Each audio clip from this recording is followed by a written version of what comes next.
This is your math gal, Julie Harland. Please visit my website at yourmathgal.com, where all of my videos are organized by topic. Angle A is in quadrant 3 and angle B is in quadrant 2, with the cosine of A equals -3/5 and the sine of B equals 12/13. Draw the terminal side of A and B, and then we're going to find the exact values of sine of A, cosine of B, tangent of 90 degrees minus A, secant of negative B, cosine of A plus B, cosine of 2A, and sine of 2B. So let's begin by drawing the terminal sides of each of these angles. Angle A is in quadrant 3, so let's draw the terminal side. Say we're over here in quadrant 3, and it tells us that the cosine is -3/5. So let's see, it looks like it's something like this. And if we drop, so that's A, the terminal side of A. So let's just call this A for now. We don't really know how big that is, if it's a positive angle or a negative angle. But we do know that's the terminal side. And let's see, so to be -3/5, then if this was -3, this would be 5, and hopefully you recognize that as the 3, 4, 5 triangle, so the y value would be -4. So from this picture, you could determine also the sine of A. So just notice that we've got that I'm going to move this a little bit smaller and over. So if we have that, we were given that the cosine of A was -3/5. And now from the picture, we could see that the sine of A is -4/5. All right, let's go ahead and draw B now. B is in quadrant 2. So we want to draw an angle up here in quadrant 2. And the sine is 12/13. So looks like that means the y value would be like,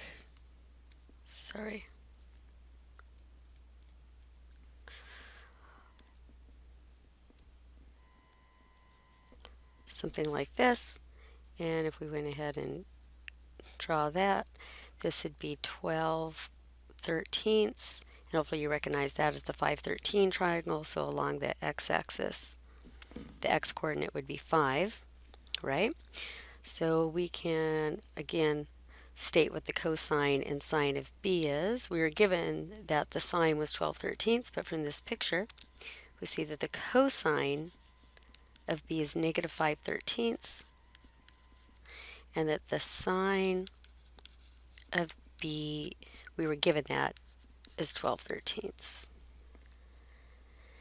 Now, the first thing it asked us to find was the sine of A, which I have right here. So I already did that. Here's the sine of A. And I was asked for the cosine of B, and we have that as well. So those are the first two parts of our answer. Now we're asked for the tangent of 90 minus A. So let's see if we figure that out. Tangent of 90 degrees minus A. That's a cofunction identity. The tangent of 90 degrees minus A is the same as the cotangent of A. So the cotangent is defined to be x over y. So we look over here, and our x is, we're looking at A now, so it's -3 over -4. Negative divided by negative is positive, so that gives us 3/4. And there we have that the tangent of 90 minus A is 3/4. So we've done that one. All right, let's do the secant of -B. That's the next thing it asks us about. Secant, of -B. Now remember, the secant, like the cosine, is an even function, so that's the same thing as the secant of B. And secant is the reciprocal of the cosine, right? So the cosine is x over r. This will be r over x. So we're going to look at the angle B over here. I didn't really write that, but this is B over here, right? So we've got r, which is 13 over negative 5. See, a positive divided by a negative is just negative, and then that just doesn't reduce. We just write negative 13/5. So now we've found the secant of negative b is negative 13/5. All right, next we have to find the cosine of a plus b.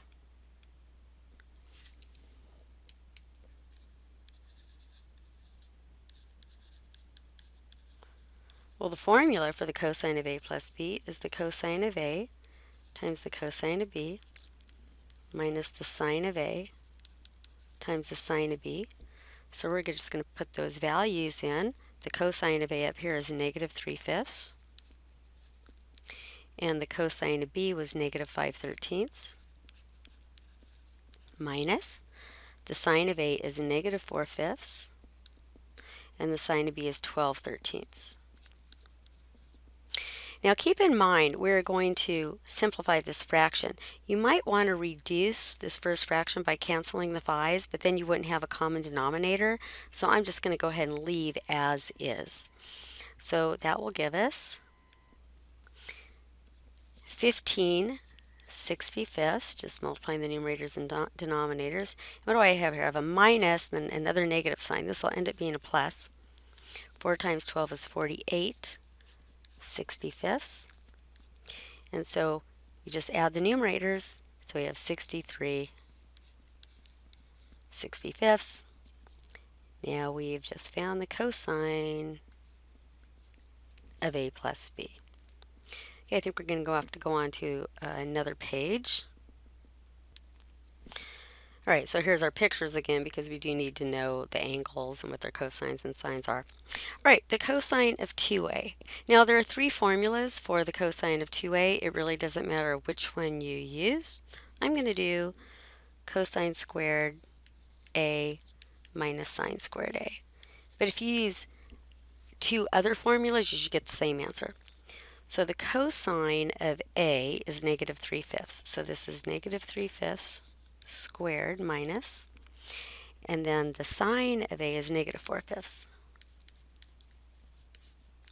Now remember, you can't say this minus and negative cancels. You have to do your order of operation, which is square each thing first. So we have 9/25 minus, and I'm squaring the negative 4/5, which is 16/25. And that's negative 7/25. So I'm just going to write the negative out in front. So we have just found out that the cosine of 2a is equal to negative 7/25. We have one more. Sine of 2a. So only one formula for that is 2 sine a times cosine a. Or actually, was it I think it was the sine of 2b we were supposed to do. Let's check it out. Yes, we were supposed to find the sine of 2b. Okay, so we got to make sure we use the correct letter here. All right, so the sine 2 times the sine of b. The sine of b is 12/13. And the cosine of b was negative 5/13. And remember that 2 is the same thing as 2 over 1. So I'm going to have a negative answer here, right? So one negative sign. And let's see, 12 times 5 is 60, times 2, that's 120. 13 times 13 is 169. And we are done with all of them. Now remember I said you could do the cosine of 2a using another formula. I'm going to go ahead and do that just in case you used one of the other 2 formulas, and we'll see if we get the same answer. All right, so using the first formula, we got that the cosine of 2a was negative 7/25. So let's use one of the other formulas. 2 cosine squared a minus 1 is another formula. And so the cosine of A was negative 3/5. And doing my order of operations, that's 2 times 9/25, right? Because you have to square this first. And then you're going to have to get a common denominator. I'm just going to go write that now as 25 over 25. That's the same thing as subtracting 1. So notice what you get. You have 18/25 minus 25/25, which is also negative 7/25. So that worked. And let's use one more formula. How about the cosine of 2a equals 1 minus 2 sine squared a? Giving myself more room here. So 1 minus 2 times the sine of a was negative 4/5. So I have 1 minus 2 times, and then I'm going to square this, 16/25. And I say I'm going to need a common denominator again. I'm going to write this 1 as 25 over 25. And let's see, 2 times 16 is 32/25. And I got negative 7/25. So it doesn't matter which formula you use for the cosine of 2a, you should get negative 7/25 for your answer. For all of the rest of them, there was basically only one formula you could have used. This is your Math Gal, Julie Harland. Please visit my website at yourmathgal.com, where all of my videos are organized by topic.